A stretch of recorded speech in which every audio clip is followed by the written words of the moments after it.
Well,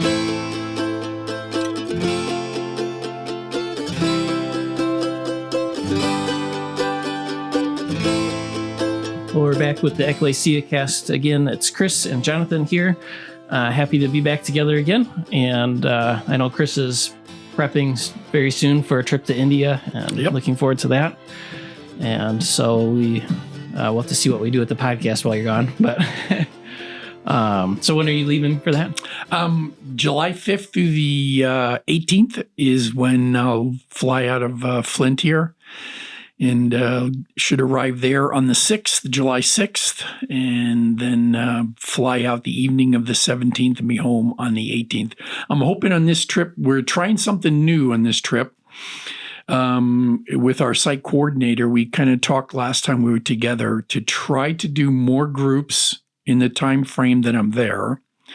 We're going to try to teach the material in 3 days rather than 4 days, and do 3 groups rather than 2. So that's our plan. We think it can work. So we did a little test project. It wasn't something we had originally kind of designed. It just, the Lord kind of brought it about because we had a day when nobody showed up. So we only had 3 days to teach the material. And we had great attendance the 3 days, but that Saturday was right before Easter. None of the people showed up that said that, well, very few. There was 1 or 2 that showed up. And we got to Monday and we're like, oh man, what's going to happen? And Monday, everybody showed up. We had a great attendance. And in the 3 days we got through the material, and we both kind of looked at each other and went, well, maybe we couldn't do this in 3 days. Like maybe we can do, that would give it another groups. Now we can do 3 groups in the time frame, the basic almost 2 weeks that I'm there. So that's what we're going to try. We're going to give that a whirl this time with 3 different groups. So we have 1 group finishing, 1 group starting, and another group continuing. So those are the 3 groups that we have. And so we'll see how it goes. So in a few moments, we're going to talk about Eric's message a little bit and get into the Lord is our Heavenly Father and what that means, but I just had a thought that crossed my brain. So what, on a granular level, what does that look like as you're meeting with the guys during the day? So as we're going through it, we've got 21 lessons we have to get through in the time of our teaching. So before, that meant you were basically doing 5, 6 lessons each day, which gave certainly a lot of time for discussion. And you're always trying to leave room for discussion. They do like to ask questions. Sometimes it's related to the material. Sometimes it's related to ministry. And so we try to leave that window to have that. Very valuable. Now we're doing 7 lessons. So I think the biggest challenge that we'll face is our starting time. With 5, India's approach to time is very flexible. So even though we say we're going to start at a particular time, we usually never do. When we're doing that many, we really have to start early. So that's going to be the interesting part to see if that can happen. And then the other part, so there's one, and then the other thing that will be interesting will be the question time. And I think the one group, I know that we did 7, they were not a very inquisitive group, so that seemed to work. The group that's ending was a very inquisitive group. We would have a lot of discussion. And what was really cool last time was watching the guys, like they would ask a question and then they would start to have a discussion based on the material going through it. And even though I didn't understand it, of course, because I don't speak the language, I could tell they were having a really good, robust discussion about it, going back and forth. So that was pretty cool to watch them engage and start to go back and forth. So we'll see. And We'll see how that goes. If it means, and I would imagine, if it means we don't get done until a little later, we normally would try to get done by 4:00. And I know with that one group where we did 7 last time, we were getting done closer to 5:00.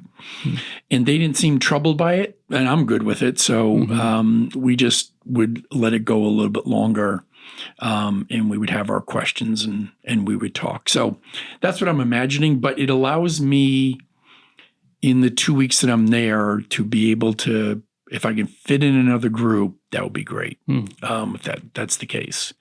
So that's trying to think of how we could be a better steward of the cost to go over there. The biggest cost is airfare. So that's the biggest cost I've got to go over. So how do you maximize that to get the most out of it? Because you're spending, this time I spent about $400 more in airfare. So I was closer to the 2,100 mark last time I went. I want to say I was about the 1,700 mark. I'm guessing that's summer. That's my suspicion. Is why the price was up. So that's the biggest cost is airfare. So that's how on a very, like you said, granular level, you want to protect the time talking with the guys. You want to teach them, but you also want to have that time where they can ask questions. And it seems very valuable to them. Yeah, when I was after college, I had participated in grad school and also went to seminary. And on the seminary level, like we had certain classes that were,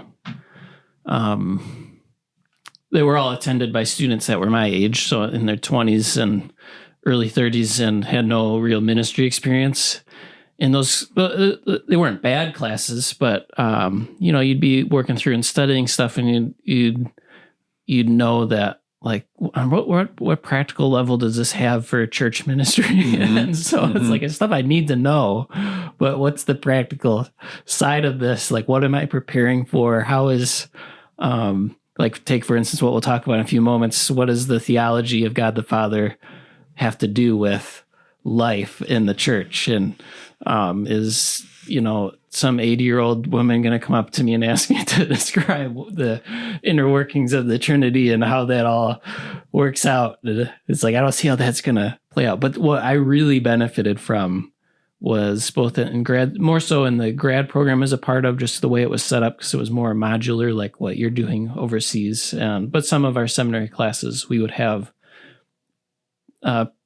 pastors who were actually active in ministry, who were maybe a little older in their 40s, and they would come in and we'd be in a theology class and we're actually talking about like, this is how this is playing itself out in the local church. And I always really appreciated that, because we would still cover the issues that we needed to address, but then we would see like, this is real.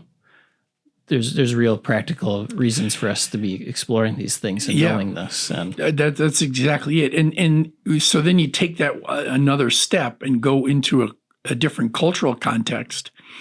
And it does take time. I mean, the time being with these men and kind of learning about their context of ministry, and I learned that through their questions they ask, it helps me to prepare the material in a way that's suited to them and their ministry context. That to me is the other part of it.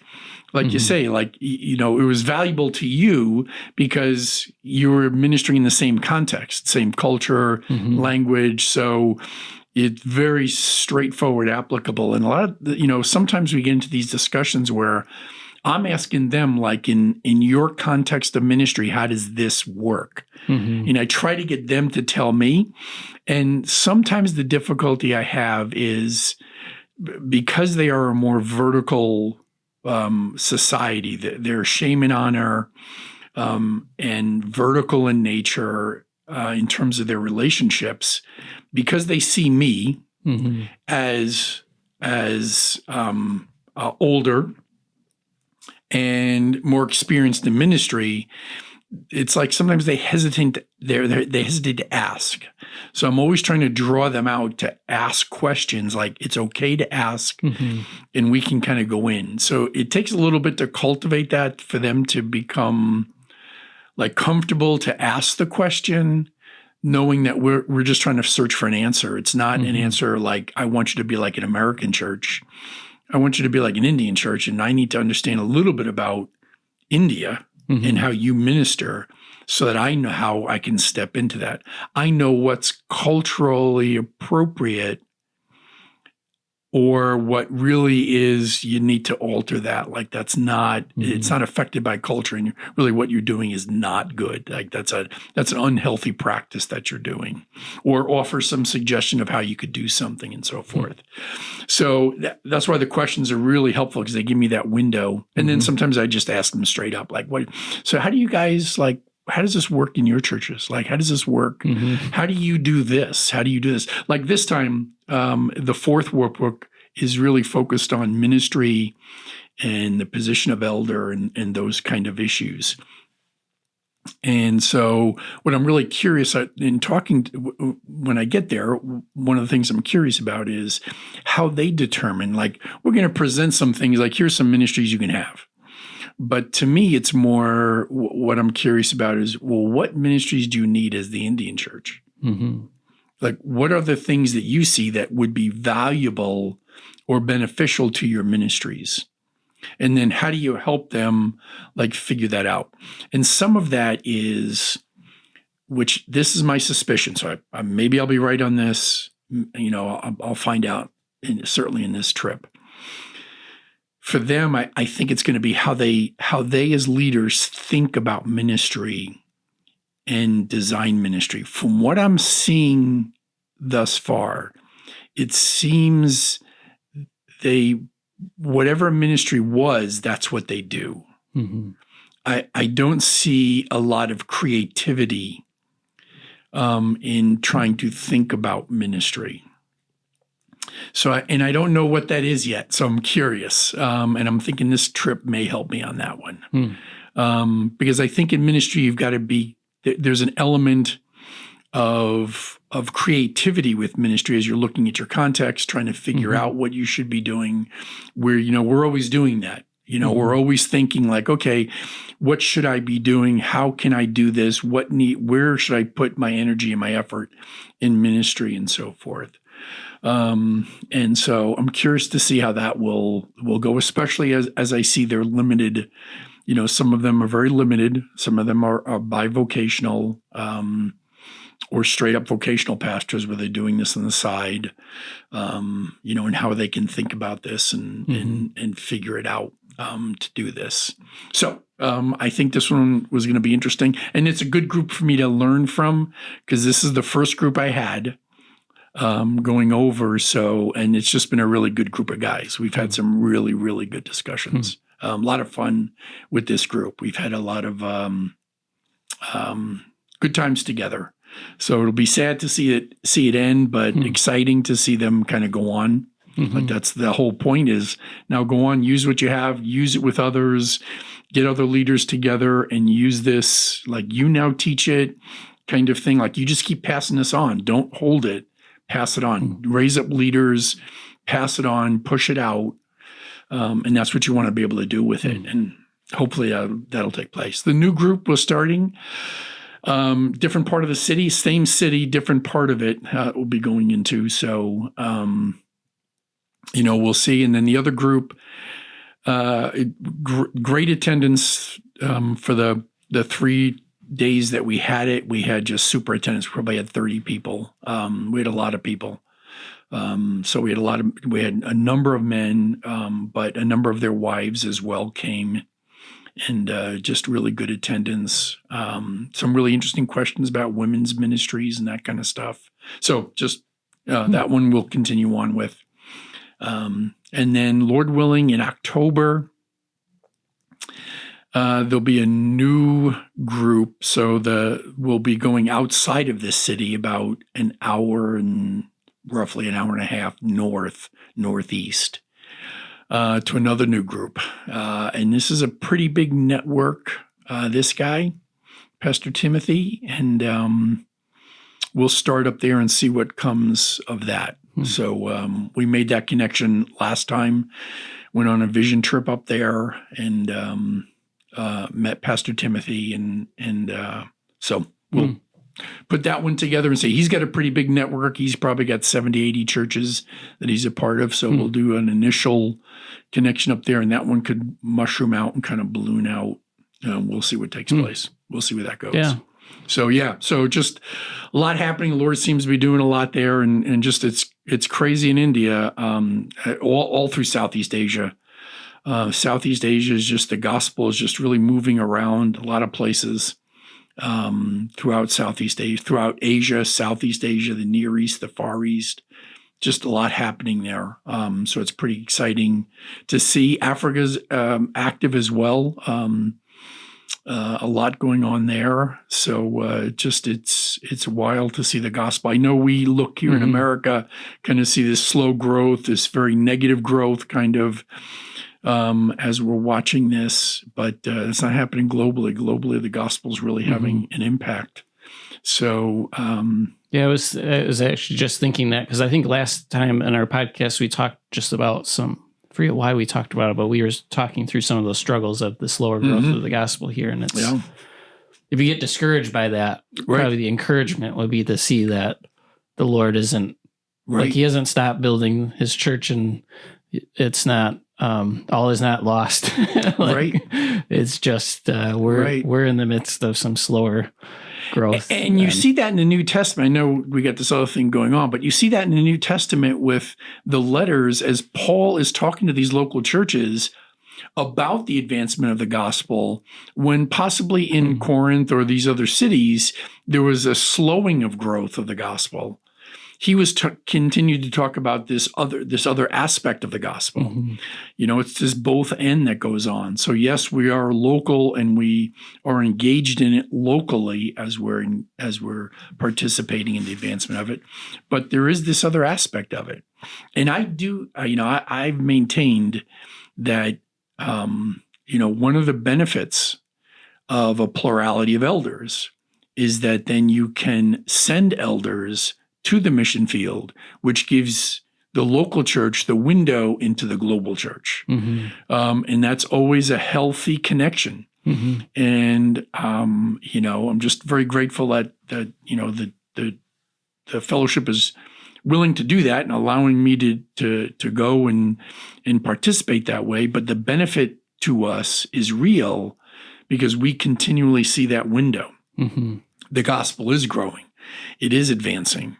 And we are participating. There is a way financially and prayerfully we participate in that. So we are directly participating in that advancement. So while we may see the struggle here locally for the advancement of the gospel, that's not true globally. And we are actively participating in that. And again, I think that's how we labor together. One plants, another waters, God gives the increase.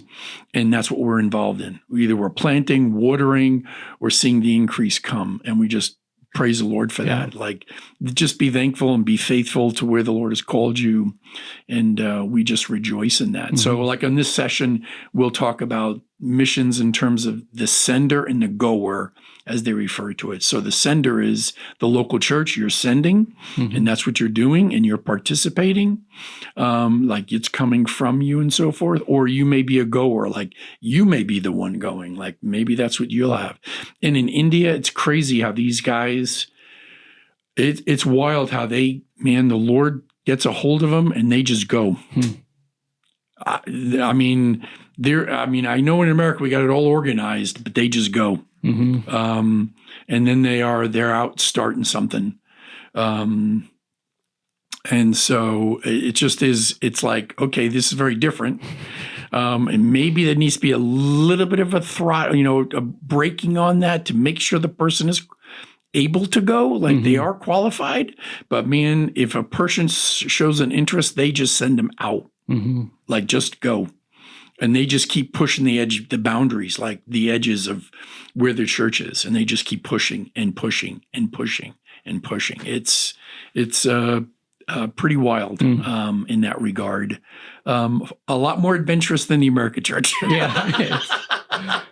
I know this is like dated substantially, but can you imagine going forward at the end of some service, being like, I feel the Lord's calling me to the mission field, and your pastor looks at you and just says, okay, well, when you pack there's your a place bags? right over there. Like, we could get you going right away. We'll get you right there. I mean, it just is, it really is pretty amazing. One of the things we do when we start a group is I'll go around and ask them, have they had any training? And how long have they been in the ministry? And if they're married and their family and so forth. So I can pray for them. And a lot of times they'll have like this minimal training or no training. Minimal training is like they get some certificate, like word giving. Like they'll do so, if they could go to a 1-day seminar and they'll call that training. So you really have to kind of listen and figure out what that is.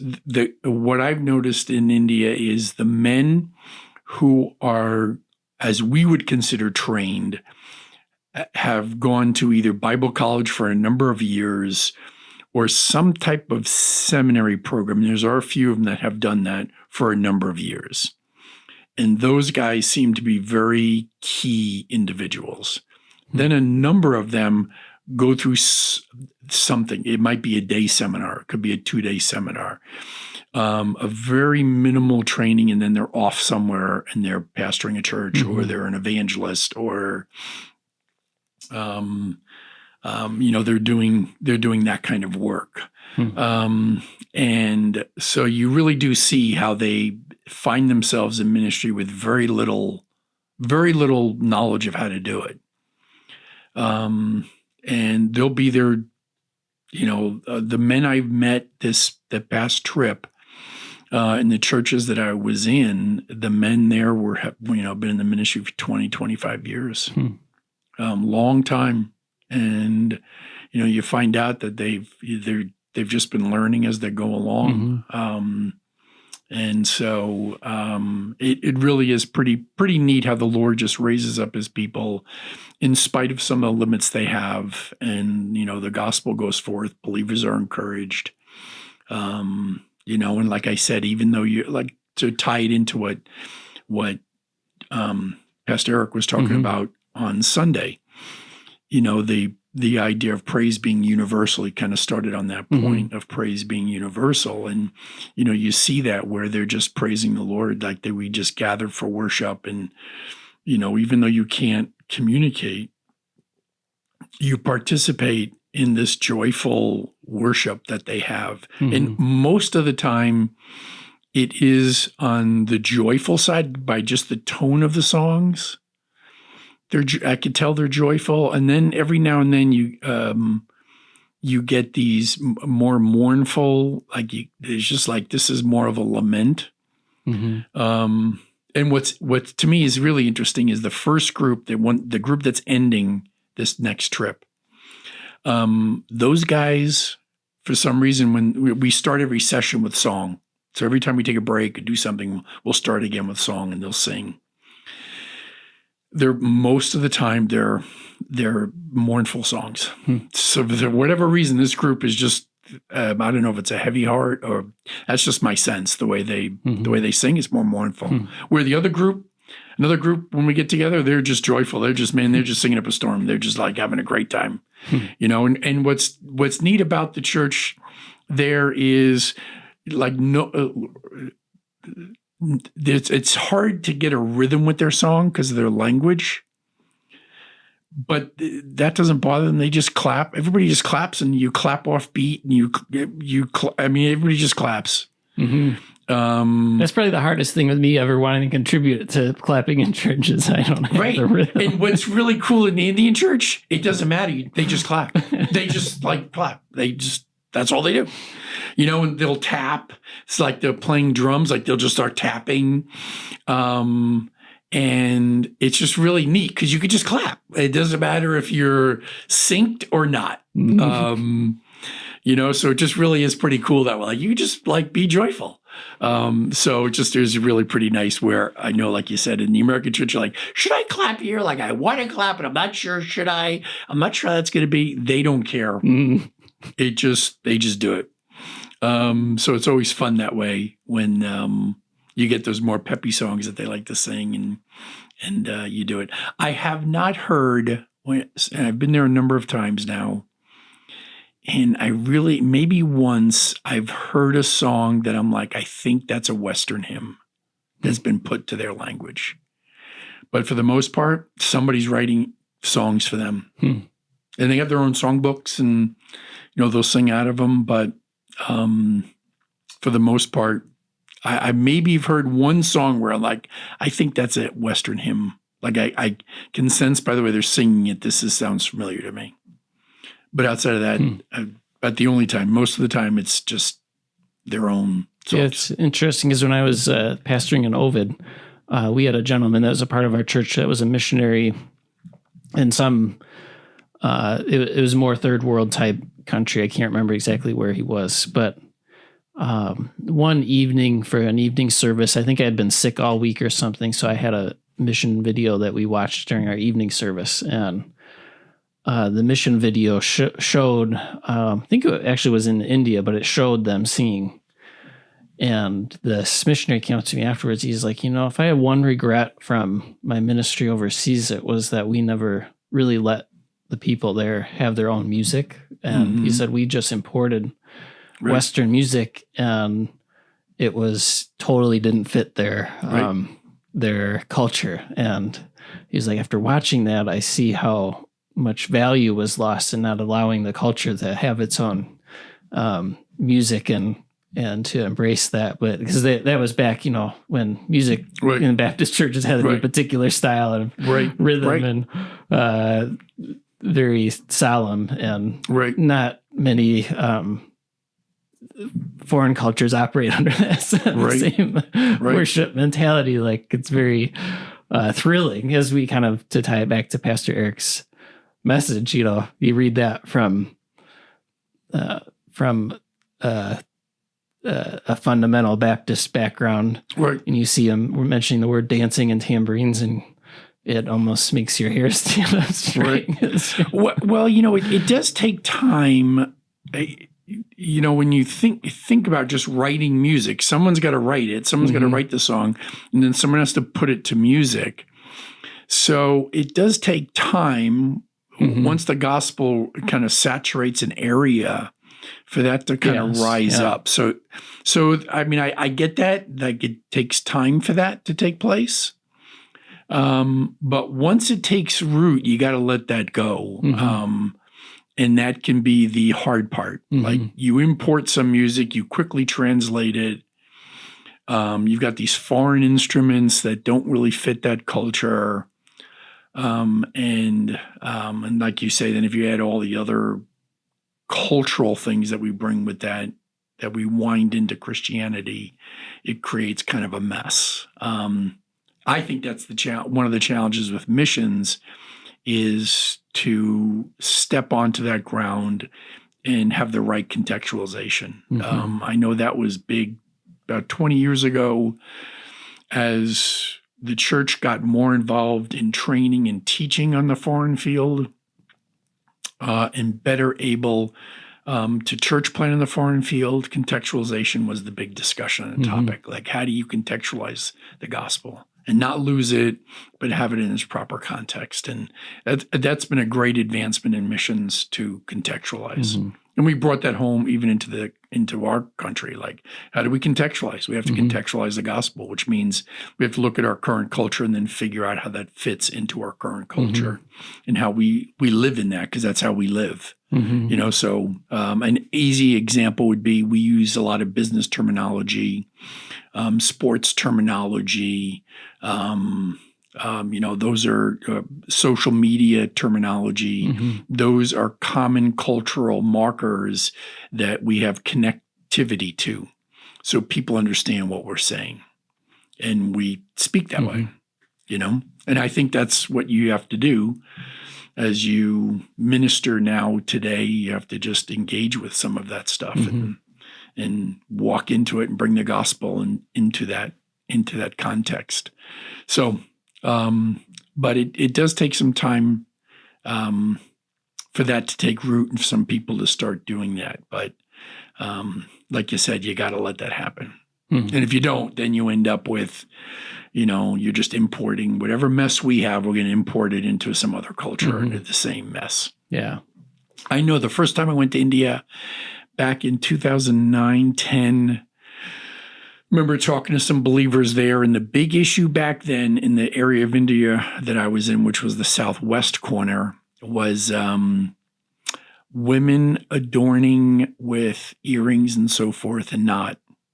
And it was a huge issue, like to adorn or not to adorn. And I mean, it was as divisive an issue as we have here in the States on some issues where believers just, will not associate with one another on a particular, I got a view on a topic and I just will not associate with you. And it was that powerful. Like if a woman wore earrings or some type of jewelry, then that was just could not be, and you can't be, and we can't fellowship. And I mean, it was intense.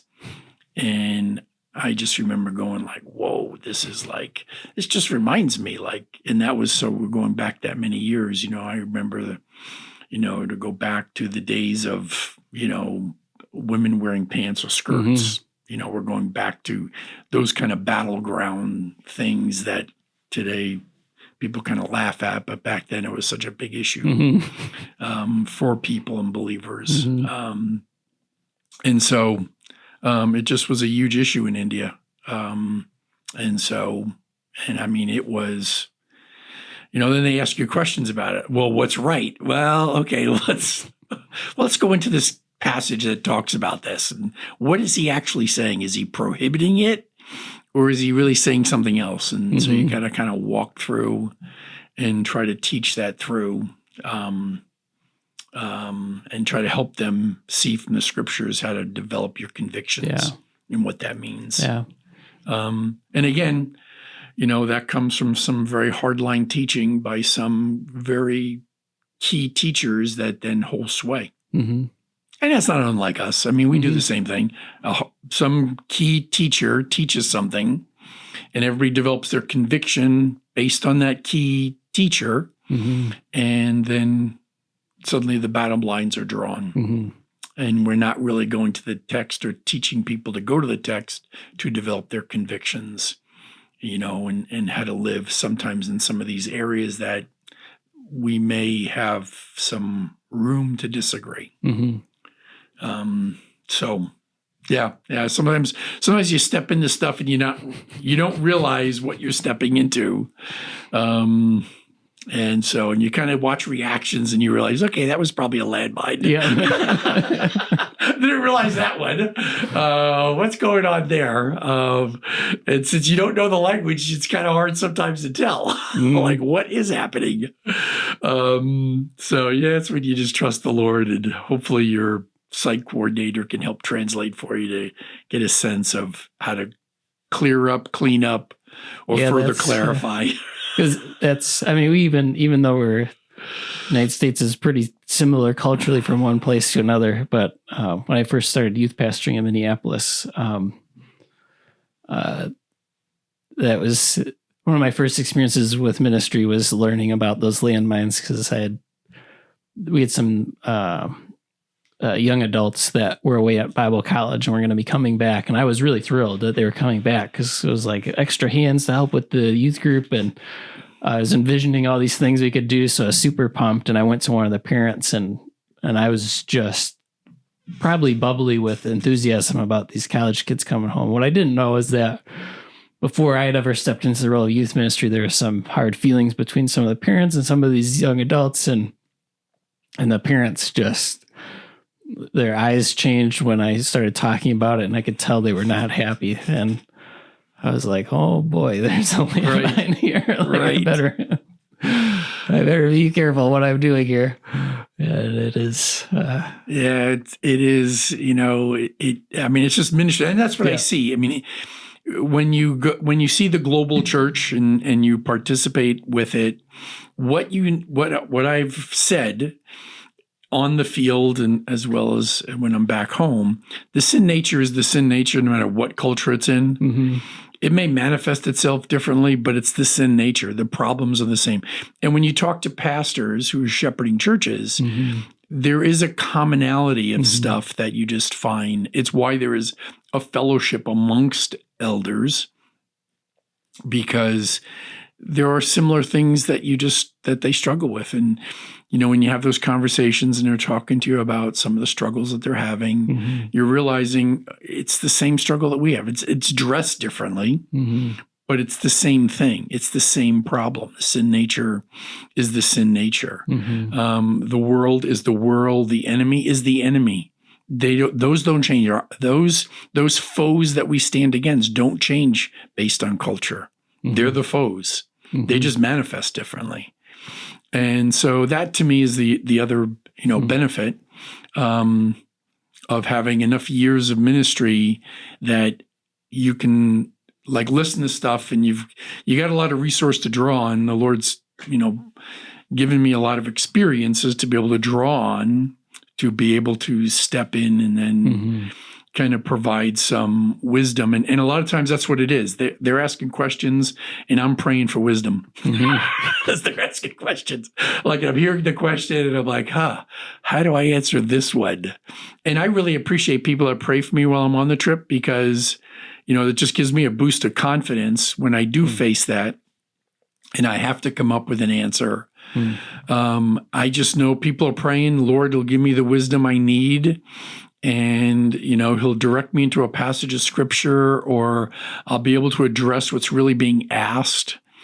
And, we'll have a really good conversation from that. And I'm just grateful that people, as they pray, the Lord answers that and so forth. And that really is, I think the added element, to go back to what I said earlier about a plurality of elders. The more years in ministry that you have, the more equipped you are able to do that. And really kind of, it's interesting in missions, we do kind of just the opposite. We think youth is what's critical. So we'll take the youngest we can find and push them out and then have them learned. And again, I'm not questioning people's calls and so forth and everything. But when you look in the New Testament, it doesn't seem to be the youngest. It seems to be maybe the maturest. So the older ones go. And that, is just a different.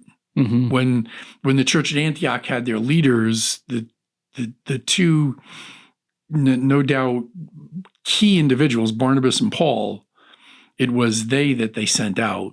The church didn't say, keep those guys for us and send out the other guys. It was like, no, we'll let those guys go. Like those guys would go. And I get it, was related to their call and what was going on and so forth. So, but I think that's the other benefit of the plurality of elders, is that you can do that. Where if you don't have that, I understand why it's complicated. If you have a single pastor and it happens, they're called to missions after 2 years or 5 years of pastoring, then they feel a call to missions, and then that church is out a minister, and now they lost their shepherd. And so I think there's just the benefit of a plurality. Yeah. And the benefit of age and wisdom, because with our seniors, we get together once a month, seniors from Ekklesiacast, and we've been reading a book. I can't remember the title of it, but it talks about it starts out at kind of a discouraging chapter on just all the things that bring with age that come that are real struggles. The second chapter is really encouraging because it talks about the blessing of age. And one of the illustrations not illustrations, but the contrast that the book brings out was that as you age, your physical capacity diminishes, but your capacity for wisdom is increasing. And the book was talking about just the blessing of age and how your body's failing, but your wisdom is there from years of experience of walking with Christ. And I really appreciated that book. That was really encouraging for our seniors, but then also in this context of thinking through missions and just the blessing of age in the midst of ministry. Yeah, I think in a culture like American culture that is kind of enamored with youth, I mean, we're still enamored with being young. Like we have to be young, we can't be old. like even when you talk about getting old and being old, people get uncomfortable. They don't like it. They don't want to hear that. It's spoken a little bit downward, like you're getting old. You don't want people to think you're getting old, kind of thing.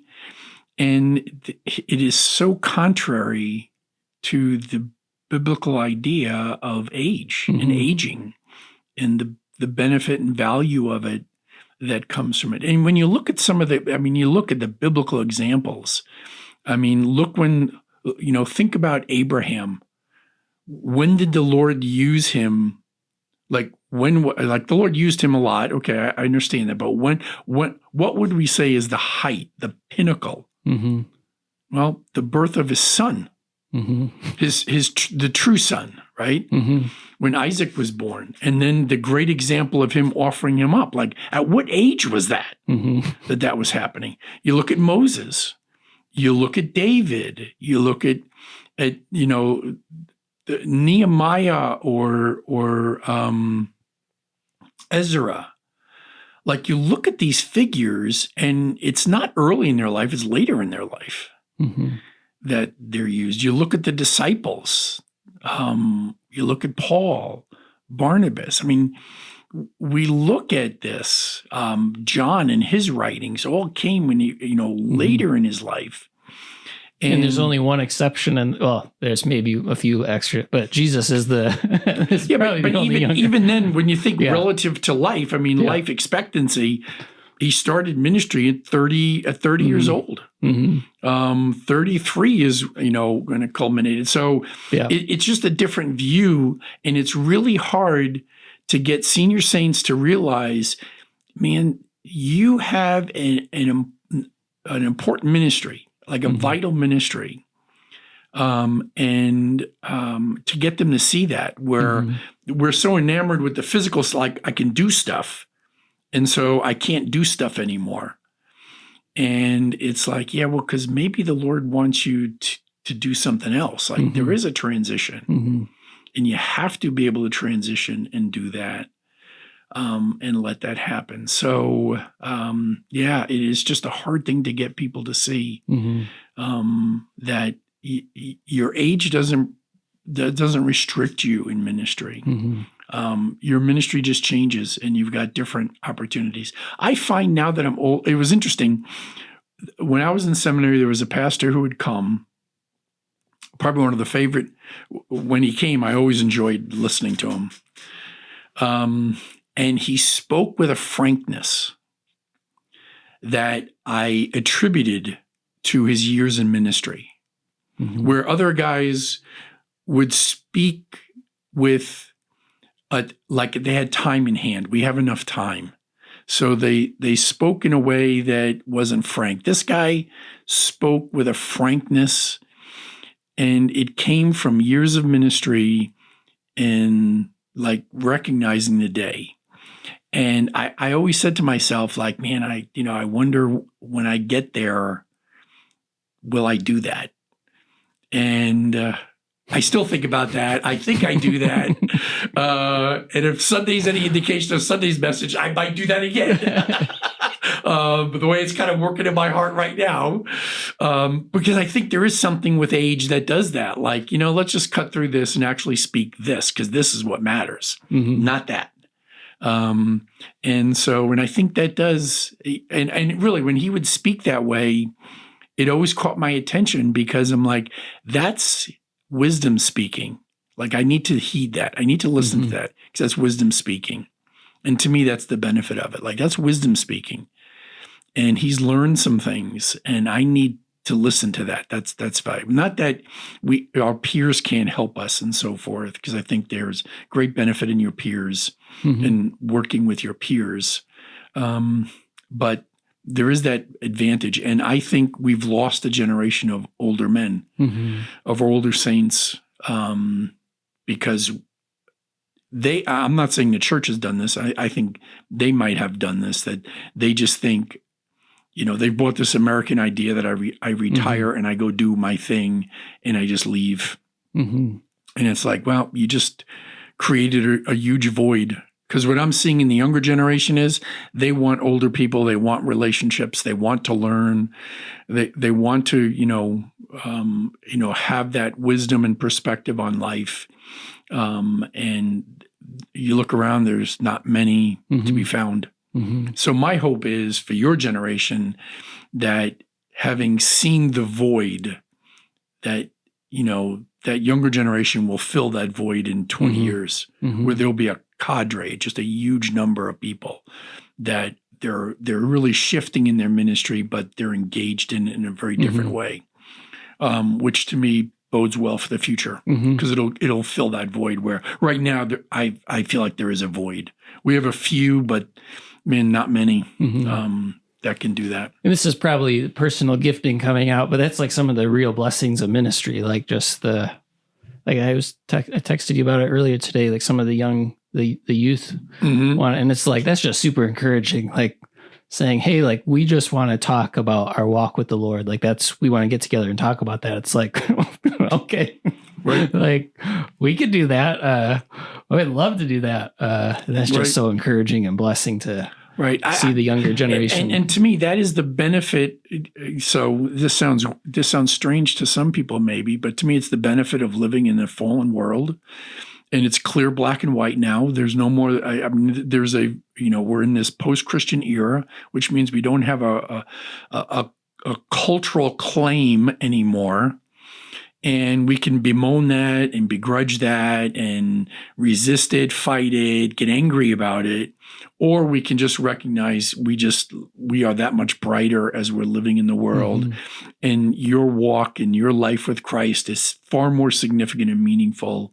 And really, that is the precursor for the gospel to go forth, is the change in us. And, to me, those are the green shoots of life that are coming out of a dead culture that, who knows, how the Lord will use those men and women, in just marvelous ways 20 years from now, and the seeds that will be born. And like I said, I think we get the glory. We're going to be shocked at the impact that we had without realizing it. And I think that's why we have to keep our eyes on the Lord. Like, don't look at, your immediate impact. Don't look at what is happening right now. You have to look what's happening 20 years from now. And if you invest now, what will take place 20 years? It's funny, we get that financially. We understand that if I invest now, 30 years when I retire, there'll be this pool of money that will be there. Like, we get that concept. It's not a foreign concept to us. And it's like, you have to see that spiritually. You invest now, what's going to be in 30 years? And that to me is the great blessing. Like, and we're going to have, those are fruits that we'll bear. Like, we'll see the result of that. Like, wow, I had no idea the investment in that life, and that person produced that and did that. And you had a connection to it, just like people before had a connection in us. Like, we didn't get here by ourselves because of the past. And so you just see that connectivity. And if we can keep people with that view, well, then, you press into the ministry the Lord's given you. And to me, it's just a great opportunity. I remember when I was ministering to the senior saints, and anytime I had a chance to talk with them, I always reminded them of the ministry of prayer that they can have, because they have time to pray, because they're at a stage of their life when they're not rushing from thing to thing, they're not racing to thing to thing, they have time to pray. And many of them would spend time reading and studying their script, studying the Bible. And it's like, you have time to pray. And just think of the wealth of ministry that can come as you pray for others.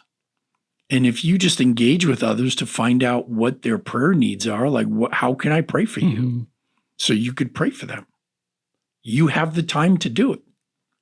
And you do. As you get older, you do have that. And you know how to, and especially out of the wealth of your wisdom, you know what to pray for. You may get the prayer need, but you know how to pray for them. So it's just a beautiful ministry, and a way in which you see the connectivity and the unity of the body coming together. as you recognize that, is you can't do that, you can't do that physical work anymore. Like, that's okay. Yeah, and to go back to that illustration of the investment, like to think about spiritually, or like with your 401k, is you're investing in that, like the stock market goes up and down, and you end up like, oh man, it's like not as much as I was hoping it would be.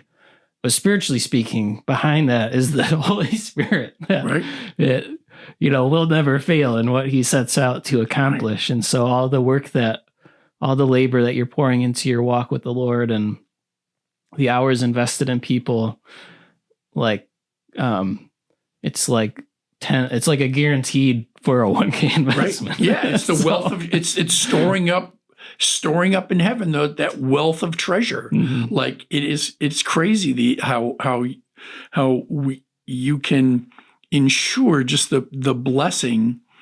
And I know the blessing that can come your way as you do that. Mm-hmm. And I know we like to hear answer to prayers. I mean, I get that. We want to hear how when we pray that we get the answer. But to me, there'll come a day when we'll hear all that. Mm-hmm. Like, if we don't get it now, that we'll hear that. We do get it now periodically as you engage with people, you'll find out and so forth. And you can talk to them about it. But, ultimately one day we'll have we'll hear that answer. So it's just it's a guaranteed return. Like there is no guaranteed return financially when you invest. Like, you could lose. We'll never lose with the Lord. And your financial advisor makes sure you sign something almost every time you meet with them. Like, right.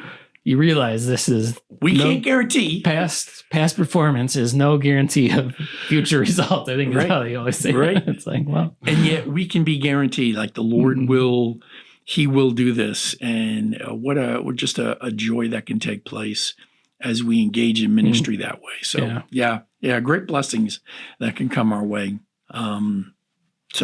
Well, we had intended on talking about the role of God the Father, and we kind of got rather far afield from that, but I think kind of indirectly about that, because behind all that is God the Father.